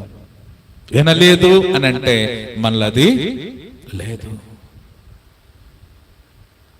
ప్రియ సహోదరుడా, ఈరోజు ఆ చిన్నదాని మాట విని నయమాన్ వెళ్ళాడు. ఎన్నెన్నో మనం చదివాం, ఎన్నెన్నో ఐటమ్స్, బంగారు, వెండి అన్ని మొత్తం తీసుకెళ్ళాడు. అయితే ఒక్కటి కూడా ఆ దైవజనుడు ఒక్కటి కూడా నూలు పోగు కూడా తీసుకోలేదు. ఆయన ముఖం కూడా చూడలేదు. అయ్యా, మన దగ్గరికి నయమాన్ వచ్చాడు సంబ్రం నుంచి, పెద్ద సైన్యాధిపతి. ఎవడైతే నాకెందుకయ్యా, ఏం కారణం చెప్పు. అతను కుష్ఠరోగం. సరే, వచ్చిన దాన్ని మళ్ళీ వెళ్ళిపోమ్మను. పోత పోత ఎక్కడ మునగాలంట ఆయన? యోర్దాను నదిలో ఎన్నిసార్లు మునగాలంట? 7. దేనికి సాదృశ్యము? సంపూర్ణ సాదృశ్యం. 7 సార్లు మునిగి వెళ్ళిపో. అది కాదయ్యా, ఆయన చాలా రథాలతో వచ్చినాడు, సామాగ్రితో. ఇవన్నీ మనకు అవసరం, పంపించి. అనేక పర్యాయంలో మనం ఆత్మీయంగా మనం కూడా, అమ్మా నీకోసం ప్రార్థన చేస్తున్నా, నేను నీకోసం ప్రార్థన చేస్తున్నా, ఏమన్నా ఆశించే వారిని ఉండకూడదు. అక్కడ చూడండి, దైవజనుడు ఎన్నో రథాలుగా వేసుకుని వచ్చినాడు, కానీ నూలు పోగు కూడా తీసుకోవాలి. వాడు ముఖం కూడా చూడాల. వచ్చిందాన్ని వెళ్తూ యోర్దాను 7 సార్లు మునిగి వెళ్ళిపోమ్మా. కోపం వచ్చింది నయమానుకు. ఎక్కడ లేని రౌద్రం వచ్చింది. మనకి ఈ దేశంలో ఉన్న శ్రేష్టమైన నైల్ నది మన దేశంలో ఎన్ని నదులు ఉన్నాయి. అక్కడ మనం మునగలేమా? అసలు నా ముఖమే చూడలేదే. ఏదో యాపమండలు పెట్టుకుని ఏదో ఊపుతుడు అనుకుంటే ఆ ఊపేది కూడా లేదే. నా ముఖము చూడలేదే. అసలు ఎట్లా పోతే రోగం? రథసారథి అన్నాడు, అయ్యా ఎందుకు కోప్పడతావు, ఎందుకు రౌద్రం చేయగలుగుతావు? ఆయన ఏం చెప్పాడో, నువ్వు ఇచ్చిన వెండి బంగారు ఆస్తులన్నీ ఇచ్చిపోమన్నాడు. అడగలేదు కదా. ఆయన ఏం చెప్పాడు? దారిలోనే పోతూ పోతూ 7 సార్లు మునిగిపోమన్నాడు. ఆ మాట చేద్దాం, సరే చూద్దాం. అది కూడా అన్నాడు. ఆ నైల్ నదికి, యోర్దాను దగ్గరికి రాగానే ఆ రథాన్ని దిగిపోయాడు. 1, 2, 3 అబ్బే రాలేదే. ఇతనికి ఎంత భయం ఎత్తుకున్నట్టు ఆ రథం దోలేవాడికి. ఈడు గాని తేడా గాని ఏమని వచ్చి నన్ను కూడా చంపేచ్చడమని బహుశా భయపడి అతని దేవుని నమ్ముకున్నాడేమో తెలియదు. కానీ ఆయన, అయ్యా ఆ దైవజనుడు ఏదో చెప్పాడు, నేను కూడా నమ్మా, ఇప్పుడు ఈయన గాని రాకపోతే నేనైపోతా అనే ఏమన్నా లోపల ప్రార్థన చేశాడని తెలియదు. కానీ 7వ సారి లేవగానే అద్భుతం, పసిపిల్లల దేహం వచ్చేసింది. అర్థమైపోయింది, ఇశ్రాయేలు దేవుడు అంటే ఆశామాసి కాదైనా, సర్వశక్తి గల దేవుడైనా, నిజంగా అద్భుతాలు చేసే దేవుడైనా, ఒక దైవజనుడు మాటలోనే ఇంత గొప్పది ఉందంటే ఆయన ఎంత గొప్ప దేవుడో కారణం ఏం తెలుసా? ఆ పరిశుద్ధత కలిగిన వ్యక్తి చెప్పితే గొప్ప కార్యాలు జరిగినాయి. ఆ పరిశుద్ధత కలిగిన చిన్నది చెప్పితే ఈరోజు ఏమైపోయింది? నయమాన్ యొక్క జీవితము అద్భుతంగా స్వస్థత వచ్చింది. ఈరోజు ఈ అనుభవంలో నిజంగా మనం ఉన్నామా? ఎన్నో పర్యాలు మన జీవితాన్ని మలినం చేసుకుంటున్నాం. నిజంగా రేపు ప్రభు రాకడలో ఆయన కడపూర మనం వింటామా? ఆయన కడపూర స్వరం విని మనం ఎత్తబడే స్థితిలో మనం ఉంటామా? పరిశుద్ధత లేకుండా ఎవ్వరు దేవుణ్ణి చూడలేరు. మనం మలినం పెట్టుకొని నేను ఎత్తబడతాను ఎగురుతూ ఉండాల్సిందే. అందరూ పోయినారు, అందరూ పడిపోయినారు, అరే దేవుడు వచ్చి వెళ్ళిపోయినాడు, మనం ఎగురుతూ ఉండాల్సిందే, ఎత్తబడలేము. కారణం ఏం తెలుసా? పరిశుద్ధత లేకుండా ఎవ్వడు కూడా దేవుణ్ణి చూడలేరు. ఈరోజు సంఘాన్ని కట్టాలి అని అంటే దేవుడు ఎవరిని కట్టాలి, ఎవరితో కట్టాలి? సంఘాన్ని పరిశుద్ధత కలిగి ఉంటే ఆ పరిశుద్ధుల మీదనే తన సంఘాన్ని కట్టాలి. కనుక ప్రేమంటి వాళ్ళారా, నా ఆత్మీయాత్ర జీవితంలో ఇంకా కొన్ని విషయాలు మనం జాగ్రత్తగా పరిశీలన చేద్దాం, ముగించుకున్న త్వరగానే. అండ్ చూద్దాం రండి, అపోస్తుల కార్యములు. మనం ఇప్పుడు వాక్యంలోకి వెళ్దాం. అపోస్తుల కార్యములు 6వ అధ్యాయం. అపోస్తుల కార్యములు 6వ అధ్యాయం 4వ వచనం నుంచి చదవండి.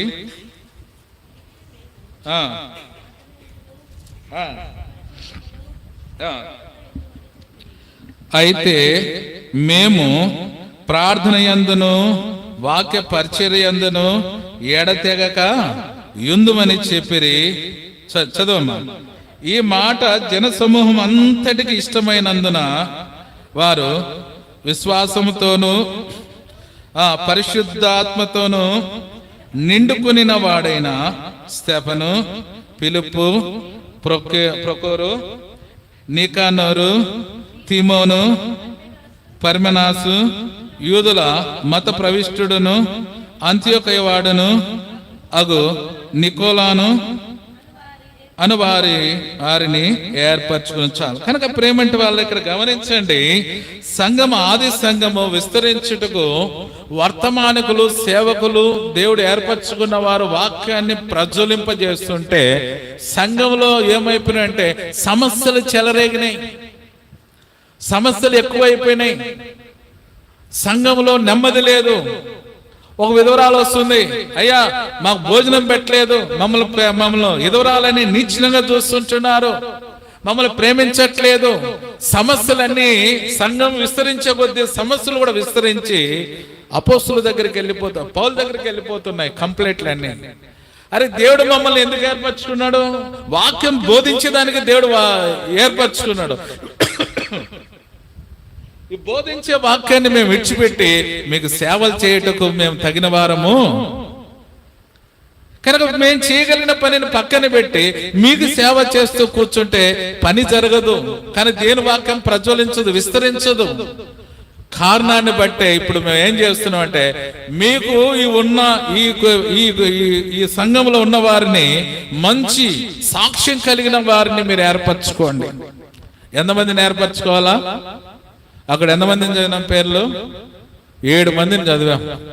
కనుక ఈ 7 మందిని ఎలాంటి వారు వీళ్ళంటే, ఈ 7 మందిని ఈ సంఘంలో ఈ సమస్యల కోసం, విధవరాళ్ళ కోసం ఆహారం సమృద్ధిగా వారు భోంచేశారా లేదా, వారు తిన్నారా లేదా, ఎవరు ఏ పరిస్థితుల్లో ఉన్నారు, ఎవరు రోగంతో ఉన్నారు, ఎవరు సమస్యలతో ఉన్నారు, భార్య భర్తలు ఎలాగున్నారు, వాళ్ళ పిల్లలు ఎలాగున్నారు, ఈ సమస్యలు పరిష్కారం చేసేదానికి ఎవరు ఉండాలా? సేవకుడా? అసలు నిజమైన సత్యం మనకు తెలుసా? ఎవరు ఈ సమస్యల పరిష్కారం అంటే సంఘ పెద్దలు. ఎవరంట? సంఘ పెద్దల దగ్గరకు వచ్చి వాళ్ళే వాటిని పరిష్కరించాలి. అయితే వాళ్ళు ఎలాగుండాలి, ఆ సంఘ పెద్దలు ఎలాగుండాలి అనే విషయాన్ని ఇక్కడ మనం చదివాం. మళ్ళీ ఒకసారి ఆ మాటను చదువమ్మా. 4వ వచనం. అయితే మేము ప్రార్థన యందు, వాక్య పరిచర్య యందు, కాబట్టి వాళ్ళు ఎలా ఉండాలి? దేవుని పరిచర్య చేసే వాళ్ళు ఎలా ఉండాలంటే, ప్రార్థన యందు, వాక్య పరిచర్య యందు ఎడతెగక ఉండాలి. దేవునితో సంబంధం కలిగిన వారు ఉండాలి. అట్టి వారే సంఘానికి న్యాయం చేయగలరు, సంఘాన్ని పోషించగలరు, సంఘాన్ని నిలబెట్టగలరు, సంఘాన్ని ఆత్మీయంగా ఎదిగించగలరు. ఈ 2 విషయాలు ఎవరిలో లేకపోతే సంఘము, ఆ సంఘం ఏందబ్బా ఒకప్పుడు ఇట్టునింది ఈరోజు ఇట్టయిందంటే దానికి కారణం ఎవరు? సేవకుడా? ఎవరు దానికి కారణం? సేవకుడు కూడా కావచ్చు. తర్వాత ఎవరి మీద కడతాన్నాడు సంఘము? సంఘం అంటే ఎవరు? అసలు ఆరంభంలో మాట నాకు మళ్ళీ జవాబు రాలా. సంఘం అంటే ఎవరు? సంఘం అంటే ఎవరు? ఎవరిని మనిషి అంటారు చెప్పండి? కనీసం ఈ మాట చెప్పండి. మనిషి అని ఎవరిని అంటారు చెప్పండి? మనిషికి ఏముంటాయి చెప్పండి? మనిషికి ఏముంటాయి చెప్పాలా? ఏం చెప్తే ఏమని చూస్తాను ప్రేమమ్మ. మనిషి అంటే తలకాయ ఉంటాయి, చెవులు ఉంటాయి, నోరు ఉంటుంది, ముక్కు ఉంటాయి, కళ్ళు ఉంటాయి, 2 చేతులు ఉంటాయి, 2 కాళ్ళు ఉంటాయి. ఇవన్నీ కలిచేనే మనిషి అవుతాడు. అర్థమైందా? సంఘం అంటే ఎవరు? సేవకుడు కాదు. సంఘం అంటే ఎవరు? అందరు కలిసే సంఘం అవుతాయి. ఈ అందరిలో ఏముండాలి? ప్రార్థన ఉండాలి, వాక్యము తెలిసి ఉండాలి. ఎప్పుడు వాక్యం తెలిసి ఉంటుందో వారు ప్రార్థన పరులుగా మారుతారు. ఎవరు రక్షణ పొంది ఉంటారో వాళ్ళు దేవునితో సంబంధం కలిగి ఉంటారు. ఉదాహరణ చెప్తా. దావీదు ఎప్పటి నుంచి సంబంధం కలిగి ఉన్నాడు? ఎప్పుడు? బాల్య దశలో నుంచే. బాల్య దశలో వాళ్ళిద్దరు మాట్లాడుకుంటా అంటారు. అందుకే అంటాడు, ఏమంటాడు? సామెతల గ్రంథం 22:6 చదవండి. ఆ మాట చూద్దాం. సామెతలు 22:6. సామెతలు 22:6. సామెతల గ్రంథం 22:6. బాలుడు నడవలసిన త్రోవను వానికి నేర్పుము, వాడు పెద్దవాడైనప్పుడు చాలు. కనుక ప్రేమ అంటే వాళ్ళరా, వాడు పెద్దవాడైనప్పుడు అంటే ముసలితనం వచ్చే వరకు, వాడు చనిపోయేంత వరకు వాడు ఆ మార్గంలోంచి తొలగిపోడు. కనుక ఏ దశ నుంచి నువ్వు ఆత్మీయంగా ఎదగాలి అని అంటే, బాల్య దశలో నుంచి నువ్వు ఎదిగితే నువ్వు దేవునికి ఉపయోగపడతావు, తర్వాత సమాజానికి ఉపయోగపడతావు, తర్వాత నువ్వు వెళ్ళే నీ సంఘానికి నువ్వు ఉపయోగపడతావు. నీ వల్ల నీ సంఘానికి ఉపయోగమే లేదంటే నీదేం లేదు, ఏం లేదు. మళ్ళీ చెప్పినవయ్యా నువ్వు. లేకపోతే మేము ఇక్కడికి ఎందుకు వస్తాం, లేకపోతే మేము ఎందుకు వస్తాం అంటే, సౌలు లేనోడా? సౌలు కుమారులకు లేదా? సైన్యంకి లేదా? సైన్యాధిపతికి లేదా? ఏం లేదు. వాళ్ళకి ఏమి లేదు, దావీదుకి ఏముంది?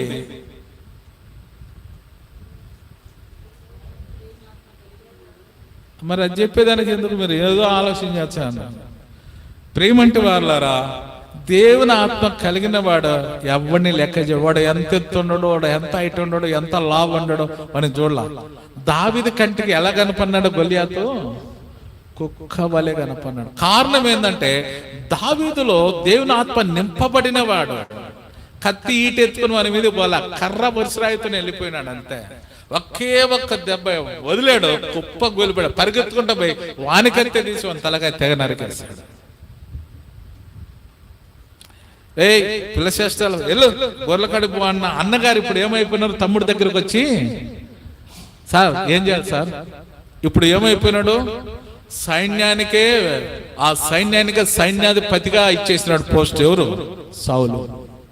ఇప్పుడు సైన్యానికి అధికారి, వీళ్ళ అన్నగారుల మీద ఇప్పుడు అధికారం కలిగినప్పుడు అన్నగారు ఇప్పుడు ఎట్ట వచ్చినారు? ఏం చేయాలి సార్ చెప్పండి సార్. ప్రియ సహోదరుడా, ప్రియ సహోదరి, దేవుని ఆత్మ కలిగి నీలో ఉంటే వాడు ఎవడైనా సరే భయపడతాడు. కారణం ఏంటంటే, ఆ పవర్ అలాంటిది, ఆ పరిశుద్ధాత్మ అలాంటిది. అందుకే ద్వితోపదేశ కాండంలో కూడా ఉంది, ఆ పేరు పెట్టి నిన్ను పిలిచినప్పుడు వారు భయపడదురు అని ఉందన్నమాట. ఎందుకు పెడతారంటే, దేవుని పేరుని పెట్టి పిలిచినప్పుడు వారు భయపడతారంట. అందుకే మోసే ఆ కొండ మీద నుంచి దిగి మాట్లాడడానికి ఆ ప్రజలంతా వచ్చేసి కొండ దిగి దగ్గరికి పోతే, ఆయన చూసిన వాళ్ళంతా ఏమైపోయిందంట, అవన్నీ మాకు ఏడుంటాయి బ్రదర్, ఎప్పుడో చెప్తాం, ఇప్పుడు ఇచ్చిపెట్టేసిపోతాంట, యాన్ని గుర్తుంటాయి మనకు. 40 దినాలు ఆయన దేవునితో గడిపి ఆ ప్రజలు తాగి మత్తులై గంతులేసి, ఆ మోసే ఏమైనో మన దేవుడు మనకు నడిపించడానికి ఎవడంటే, దేవుణ్ణి ఏ రూపాన్ని మార్చారు? గడ్డి మీద దూడ రూపాన్ని మార్చేశారు. దేవుడు కోపం వచ్చింది, మోసే వెళ్ళిపోను. అయితే మోసే దిగి రాగానే మోసేను చూసిన వారంతా కింద పడిపోయినారు. ఎందుకు పడిపోయారు చెప్పండి?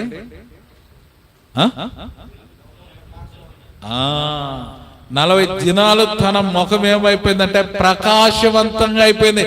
40 దినాలకే మోసే ముఖం చూడలేక మొత్తం పడిపోయినారంటే దేవుని చూసి తట్టుకోగలుగుతారా? కనుక ప్రేమంటి వాళ్ళారా, ఆత్మీయ జీవితంలో ఇది చాలా ప్రాముఖ్యమైనది. ప్రభు నిన్ను కోరుకున్నాడు, నిన్ను రక్షించుకున్నాడు అంటే దేనికంటే, మరణం వరకు నమ్మకంగా పరిశుద్ధతలో నీ జీవితాన్ని కొనసాగించాలి.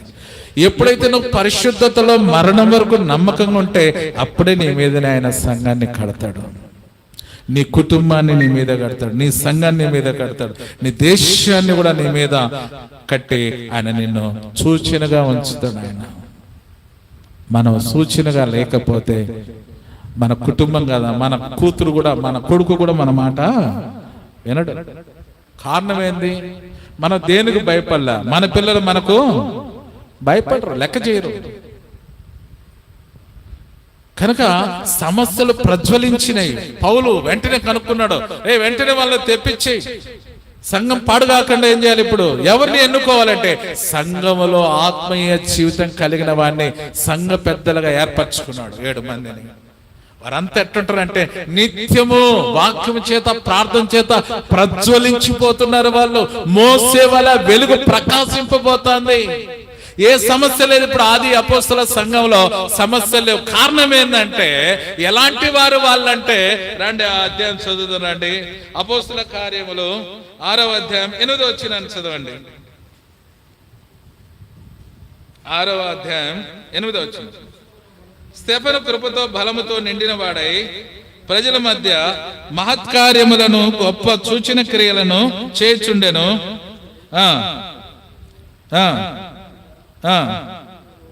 చాలు. కనుక ఈ స్తెఫను ఎవరంట? ఈ స్తెఫను ఎవరు? దేవుని ఆత్మ నింపబడిన వాడు.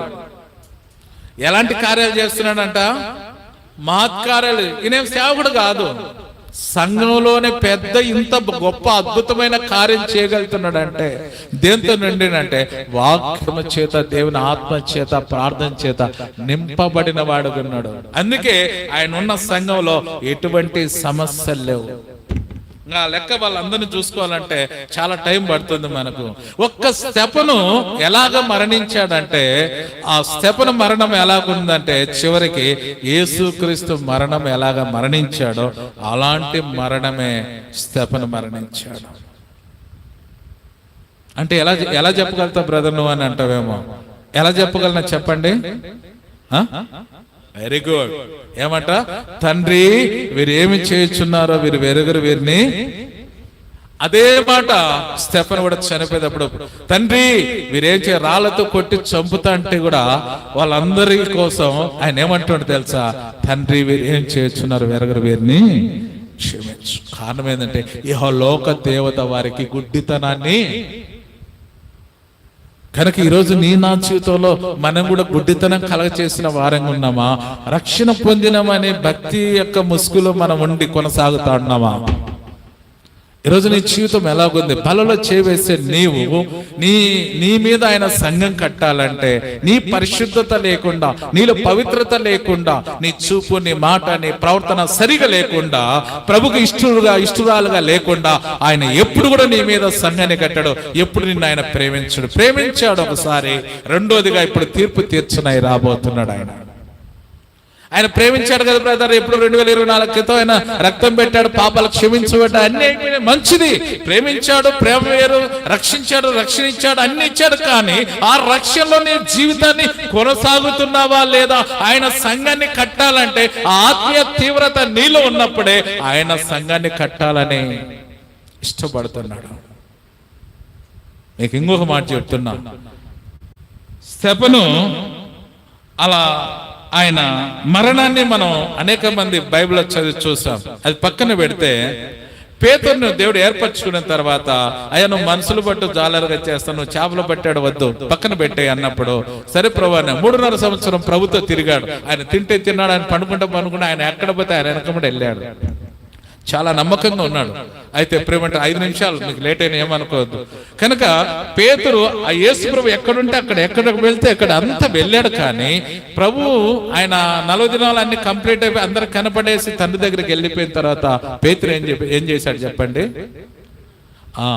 మొట్టమొదట ఆయన ఏం చేశాడంటే, బాబు మరి అందరూ నేను వెళ్తున్నా మీకు చెప్పోదామని వెళ్తున్నా, నేను ఎక్కడ పోతున్నా పేతురు అంటే, ఆయన లేడు కదా, ఆయన వెళ్ళిపోయాడు. మనల్ని ఎవరు పట్టించుకునే వాళ్ళు, మనల్ని ఎవరైనా ప్రేమించి పిలిచి పట్టించుకునే వాళ్ళు ఉన్నారా?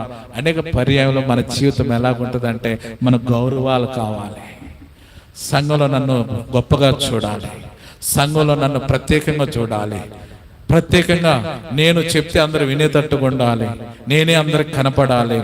ఇలా కోరుకోవడం అనేది చాలా దౌర్భాగ్య దరిద్రితమైన జీవితం అంట. ఎవరు కనపడాలి? నేనంటే ఎవరు? సాతానుడు. నేననే మాటది ఎవరంటే అది ఎవరిది? దేవునిది కాదు, సాతానుదే. కనుక మనం కాదు కనపడాల్సింది. ఎవరు కనపడాలి? దేవుడు కనపడాలి, మనం ఏమైపోవాలి? మరుగైపోవాలి. అందుకే పాట ఉంది, నేను హెచ్చాలి నీవు హెచ్చాలి యేసు, నేనే తగ్గాలి నీవు హెచ్చాలి యేసు, నేనే తగ్గాలి. కారణం ఏంటంటే ప్రభు హెచ్చాలి, మనము తగ్గాలి. మనం క్రీస్తుతో కూడా సిలువ వేయబడినప్పుడే మనలో శరీర కార్యాలు చచ్చిపోతాయి.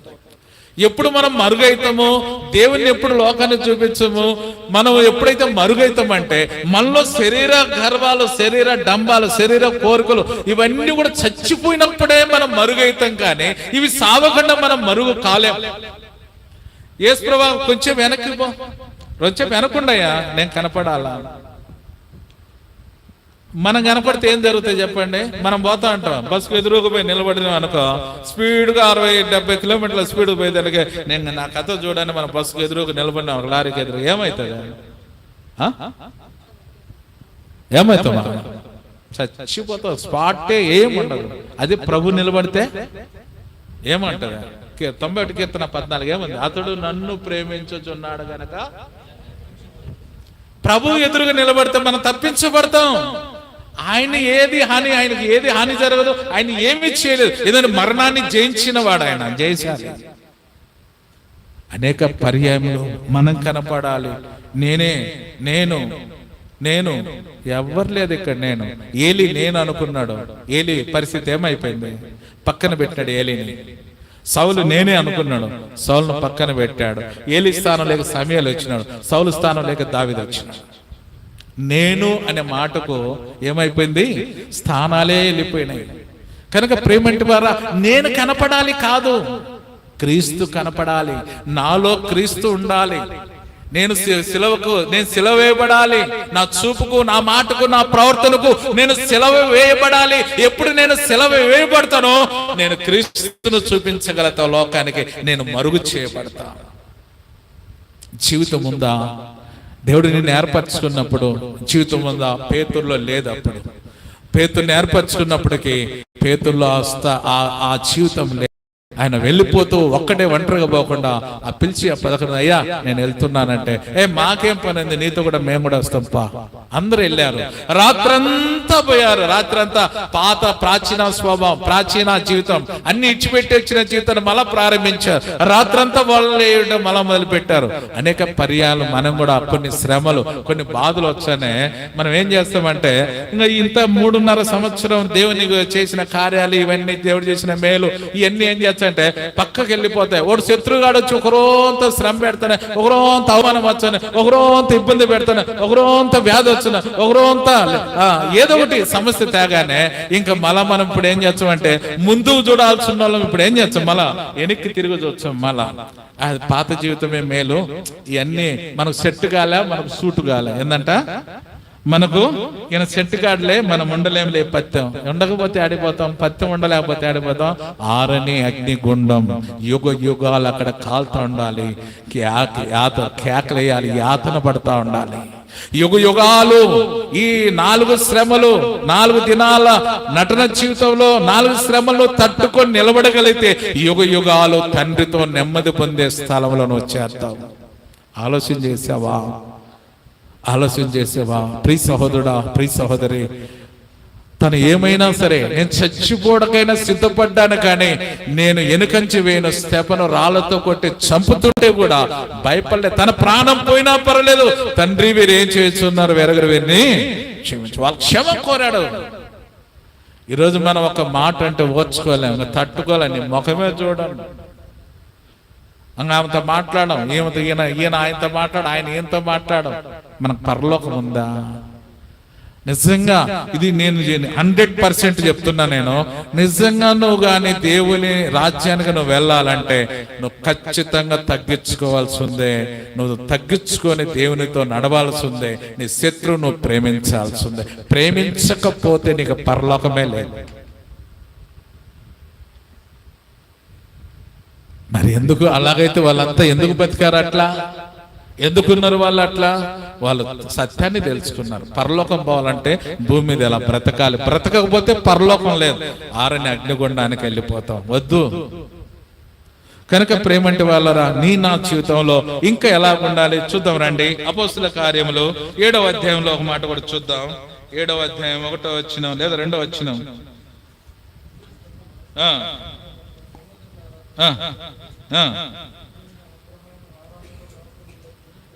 ఇక్కడ బాగా గమనించిన, మన పితరుడైన అబ్రహాము హారానులో కాపురం ఉండక మునుపు మెసొపొతేమియాలో ఉన్నప్పుడు మహిమ గల దేవుడు అతను ప్రత్యక్షమై, నీవు నీ దేశమును నీ స్వజనమును విడిచి బయలుదేరి నేను నీకు చూపించబో దేశమునకు రమ్మని అతనితో చెప్పాను. ఇక్కడ గమనించండి, అబ్రహామును ఎందుకు స్తెఫను గుర్తు చేస్తున్నాడు? కనుక ఇదంతా వాళ్ళు సత్యాన్ని తెలుసుకున్నాడు. స్తెఫను సత్యం తెలుసుకున్నాడు కాబట్టి అబ్రహాము దేనికి దేవుడు సిలుపై ఉన్నాడో ఆ రాజ్యంలో పాల్గొనాలంటే నా పౌరస్థితి పరలోకంలో ఉంది, భూలోకం అయింది కాదు అని తెలిసి నేర్చుకున్నాడు. కాబట్టి అబ్రహాం పౌర సంబంధమైన పరలోకంలో నా పౌరత్వం పరలోకంలో ఉంది కాబట్టి దానికి నేను సిద్ధపడాలని భూమి మీద సిద్ధపడ్డాడు అబ్రహాం. తన యొక్క జీవితం విశ్వాసంతో కొనసాగించాడు.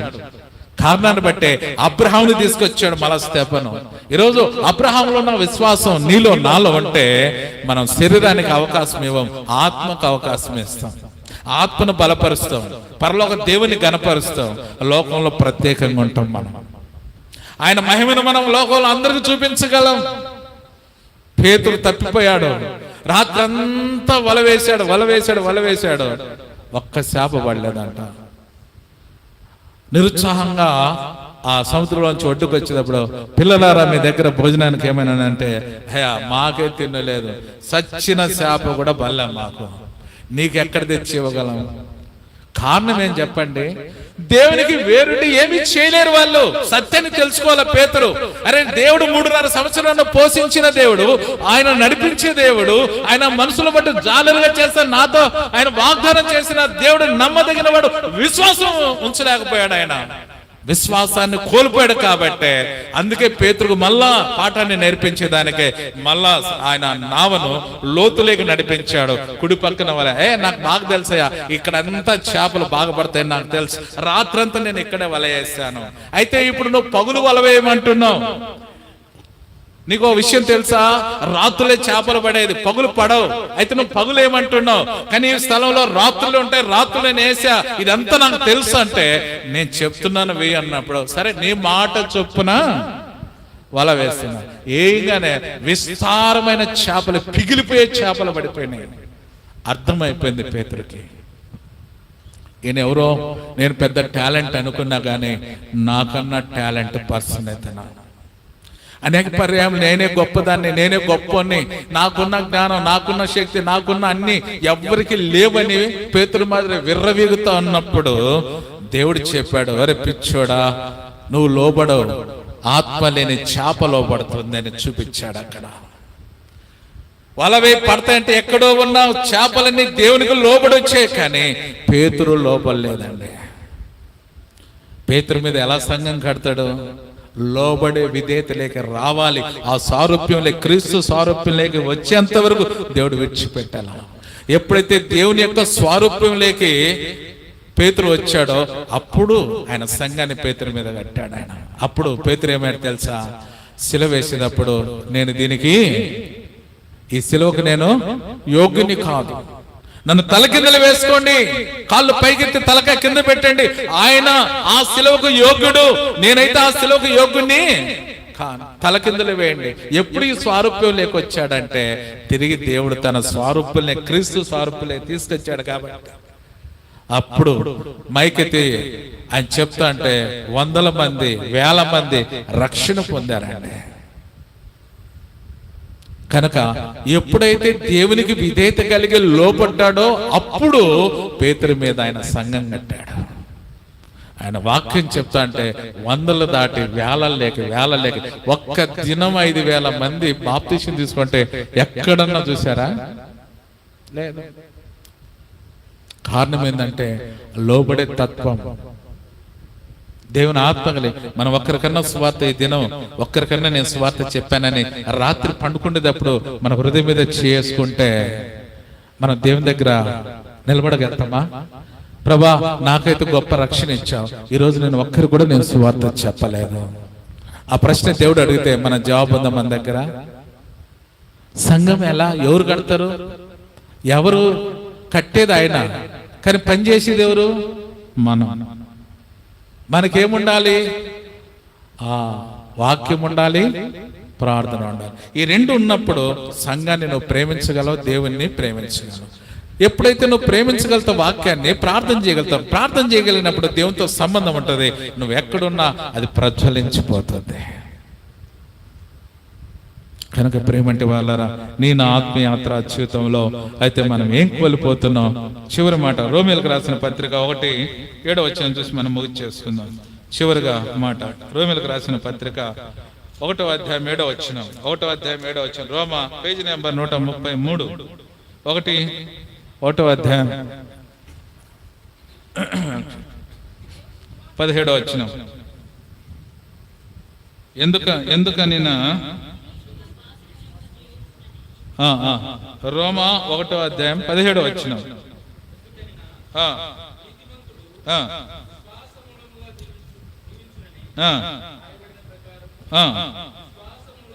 విశ్వాసం మూలముగా అంతకంతకు విశ్వాసం కలుగునట్లు దేవుని నీతి దాని యందు చాలు. కనుక ప్రేమంటే వాళ్ళారా, దేవుని యొక్క నీతి నీ యందు నా యందు బయలుపరచబడాలంటే దేవుని నీతిగా నీవు నేను బ్రతికే వారంగా ఉండాలి. అది బతకాలంటే ఫస్ట్ ఏం కావాలి? మనకు విశ్వాసం కావాలి. అబ్రహాము ఎక్కడికి వెళ్ళాలనో, ఎక్కడికి పోవాలనో తెలియదు. బాబు రా, నువ్వు బయలుదేరి అన్నాడు. ఎక్కడికైనా అడిగిండా? అడగల. వాళ్ళ నాన్న ఎక్కడికి రా అంటే, నన్ను దేవుడు పిలిచాడు, పోతున్నా డాడీ అన్నాడు. ఎక్కడికి రా అంటే తెలియదు. అరే నీకైనా మెంటలా, పిచ్చెక్కిందా? ఎక్కడికంటే తెలియకుండా ఎట్టబోతున్నాడు? ఎక్కడికో తెలియదు. ఆయన ఎక్కడ పొమ్మంటే అక్కడ పోతుంది. ఒరే ఇటు కొత్తగా పిచ్చెక్కింది, ఇటు పిచ్చెక్కింది. చాలా మంది, నువ్వు దిగినా దాంట్లో, నువ్వు దిగినవా? అదేనా బాయా చెరువా? చాలా మంది పిచ్చి మాటలు మాట్లాడుతూ అంటారు. ఎక్కడికి పోవాలా తెలియక పోతే ఇడు పిచ్చెక్కిందో ఇడు పోతాడు. వాళ్ళ అన్నోళ్ళు వచ్చి ఎక్కడికి రంటే, నేను ఎక్కడికో పోవాలా ఏమో తెలియదు, ఆయన రమ్మన్నాడు పోతాడు. ఇడు పిచ్చెక్కింది, ఇన్ని తీసుకోబండి రా, కట్టని పిచ్చి ఆసుపత్రిలో చేర్పిద్దాం అనేవాళ్ళు లేకపోలేదు ఆ దినాల్లో. ఈరోజు నిన్ను కూడా అనేవాళ్ళు లేకపోలేదు. ఈ రోజుల్లో నువ్వు ఆత్మీయంగా, నిజంగా ఆత్మీయంగా ఉంటే ఈరోజు నిన్ను కూడా హేళన ఎగతాళి చేసే వాళ్ళు లేకపోలేదు. కనుక విశ్వాసం మూలముగా నువ్వు నిలబడి ప్రభు కోసం తీర్మానం చేసుకుని నువ్వు నిలబడితే అద్భుతంగా ఆయన నీతికి నువ్వు వారసుడు అవుతావు. ఆ విశ్వాసం లేని ఆ లూకా సువార్త 19వ అధ్యాయంలో ఆయన ఎవరు? 19వ అధ్యాయంలో ఉండే ఆయన జక్కయ్య. ఆయనకేమైనా విశ్వాసం ఉందా, నీతి ఉందా? ఏమి లేవు. ఆయనకు 2 క్వాలిఫికేషన్ లేవు. అయితే దేవుని చూడాలని ఒక ఆశ ఉంది, కానీ ఆశ ఎక్కడ తీసుకెళ్ళిందంటే విశ్వాసంలోకి తీసుకెళ్ళింది, నీతిలోకి తీసుకెళ్ళింది. వెంటనే దేవుడు అన్నాడు, ఈయన కూడా అబ్రహాము సంతానమే. ఎంత గొప్ప దేవుడు సాక్ష్యం ఇచ్చాడు. పనికిరానోడు ఆ జక్కయ్య, దుర్మార్గుడు, నీచుడు, దుష్టుడు అన్న జక్కయ్యను, అందరూ అసహించుకున్న జక్కయ్యను దేవుడు ప్రేమించాడు. ఇప్పుడు ఆయన ఎక్కడ చేరాడంటే అబ్రహాం సంతానంలోకి చేరిపోయాడు. ఈరోజు మనం కూడా అసహించబడిన జీవితం, లోకంలో అందరూ నిన్ను తృణీకరించవచ్చు, అందరూ నిన్ను హేళన చేయొచ్చు. అయితే నువ్వు అబ్రహాం సంతానంలో చేరాలంటే మొట్టమొదట నీళ్ళు ఏముండాలి? నీతి, విశ్వాసం కలిగి ఉంటే చాలు. దేవుడు నిన్ను గొప్ప జనముగా చేస్తాడు, నీ మీద తన సంఘాన్ని కడతాడు. ఈరోజు సంఘాన్ని కట్టే విషయంలో ప్రభువు పేతురుని ఎందుకు ఆయన సంఘం కట్టాడు పేతురు మీద అంటే, పేతురు ఒకప్పుడు బొంకాడు, కానీ ప్రభు కోసం స్థిరుడిగా నిలబడినప్పుడు ఎన్ని శ్రమలు వచ్చినా బోండాలు వేసి ఇంకా చంపేదానికి తెల్లారితే పండగ అయిపోతానే మరణ శిక్ష వేస్తాడు. అయితే పేతురు ఏం చేస్తున్నాడు? జైల్లో ఏం చేస్తున్నాడు? హ్యాపీగా నిద్రపోతాడు. సైనికుల మధ్యలో ఏం చేస్తున్నాడు? నిద్రపోతున్నాడు. నిద్ర ఎక్కడ వస్తుంది? తెల్లారితే ఉరిశిక్ష వేస్తాడంటే నిద్ర వస్తుందా? మనకు వస్తుందా? రాదు. ఆయనకి ఎందుకు నిద్ర వస్తుందంటే, బ్రతుకుట క్రీస్తే చావైతే మేలు, ఉంటే పని చేస్తా, లేకపోతే ఆయన దగ్గరికి వెళ్ళిపోతా. అది నిరీక్షణ, అది విశ్వాసం. ఈ నిరీక్షణ, ఈ విశ్వాసం లేక ఆయన వచ్చాడు కాబట్టి ఆయన మీద తన సంఘాన్ని కట్టాడు. ఈరోజు ఈ విశ్వాసం, ఈ నిరీక్షణ నీకు నాకుంటే నిన్ను కూడా తన సంఘం ఆయన కట్టేదానికి ఉపయోగించుకుంటాడు. కనుక ఆయన సంఘాన్ని, నిన్ను నన్ను కట్టేదానికి ఆ యోగ్యత, అర్హత నిజంగా మనకు ఉందా లేదా? ఏ విషయాల్లో మనం తప్పిపోయాం? ఇది మనం పరిశీలన చేసుకునే యోగ్యమైన రీతిలో బల్ల వచ్చేవేటు ప్రభు మనల్ని సిద్ధపరచును గాక. ఆమేన్. రండి మోకరించుదాం, తలలు వంచుదాం. ఈ వాక్యాన్ని ఈ రోజు ఒకవేళ మీరు ఒక 5 నిమిషాలు లేట్ అయినా బాధపడద్దు. దయవంచి మీకు 2 చేతులతో నేను మరొకసారి నమస్కారం చేస్తున్నా.